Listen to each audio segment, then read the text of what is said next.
आम्हाला जर मृत्यू लोकामध्ये जन्म मिळाला असता तर आम्ही भाग्यवान असतो, परंतु आम्ही काय झालो? देव झालो. मला सांगा, देव मोठं की जीव मोठा? हो, तुम्ही थकल्या काय बोलणार नाही काय?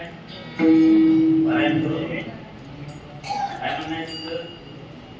देव मोठा की जीव मोठा? मला सांगा, देवाला स्वातंत्र्य आहे की जीवाला स्वातंत्र्य आहे?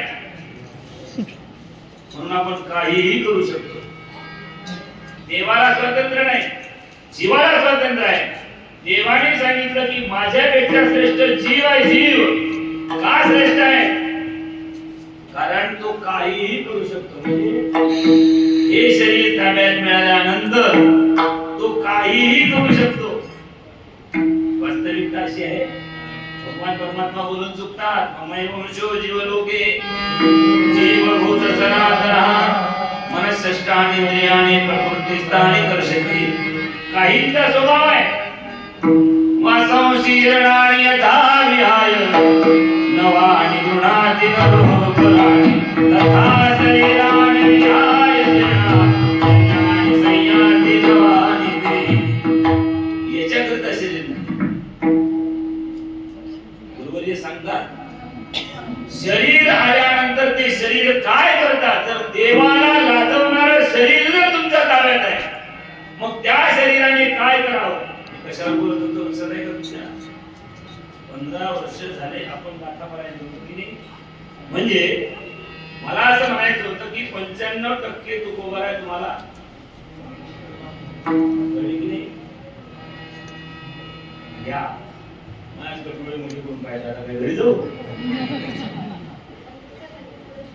मी लहान आहे एवढंच मान्य आहे तुम्हाला. 15 वर्ष जर गाथा घेतो आपण, जर आपला माथा जागेला पाहिजे ना.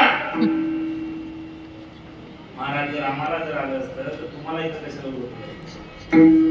बरोबर नाही? तुकोबराय सांगतात, जर जन्माला आलेल्या जीवाने परमार्थ करून देवाला मिळवून जर आपला उद्धार करतो आहे, तो जीव सर्वश्रेष्ठ मानला जातो. अन्य इतर जीवाची किंमत ते म्हणतात, पहिली गोष्ट तो मेलेला मुर्दा आहे. तुमच्या वाचण्यात देव असलं पाहिजे. तो काय आहे? मेलेला मुर्दा आहे. का मग तो चालतो, बोलतो, सगळंच करतो. मेलेला जीव जरी असला तरी तो सर्वच करतो. काय आहे? कृतीनं सगळं करतो. ज्याच्याकरता आला ते करत नाही. म्हणून भगवान परमात्मा बोलत असताना म्हणतात, ज्या वेळेला भगवान परमात्मा गीता सांगत असताना तर बरेच वेळा भगवान परमात्म्याने सांगितलं, अर्जुनाला सांगितलं, बरेच अर्जुनाने प्रश्नही करावे देवाला. म्हणजे जो वेळ कमी आहे त्यानुसार अर्जुनाला प्रश्न वारंवार करतच जावे देवाने. अर्जुनाला म्हणावं की अर्जुना, गीता सांगितल्यानंतर मला असं वाटलं होतं की सर्वश्रेष्ठ जर समजा तू आहे आणि तुला सांगितल्यानंतर मात्र बहुतांश जणांना ही गीता कळत. एवढंच नाही, त्यातून मात्र ज्ञानोबरायाने सुद्धा ज्ञानेश्वरीच्या माध्यमातून तुमच्यापर्यंत आली.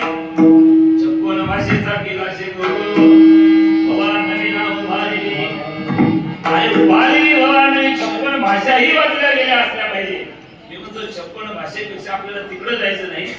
मूळ हे आहे, भगवंताने देह दिल्यानंतरही तो भगवान परमात्मा प्राप्त करण्याकरता हा नरदेह आहे. आणि हा नरदेह कदाचित ज्यांना या नरदेहाची किंमत कळाली नाही अशांना सुद्धा आपण सोडून दिलं.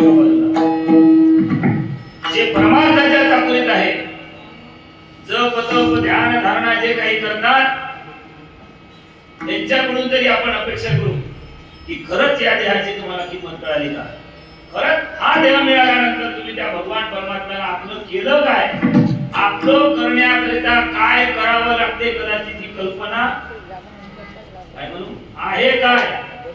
जर कल्पना आहे, मग अजून का मिळाला नाही? तुम्हाला मिळाला का नाही? आम्हाला हा नरदेह मिळाल्यानंतर संत महात्मे सांगतात, या नरदेहाने भगवंताची प्राप्त करूनच मरावं लागतं. नाही केली तर पुन्हा हा जन्म मिळतील असं सांगता येत नाही.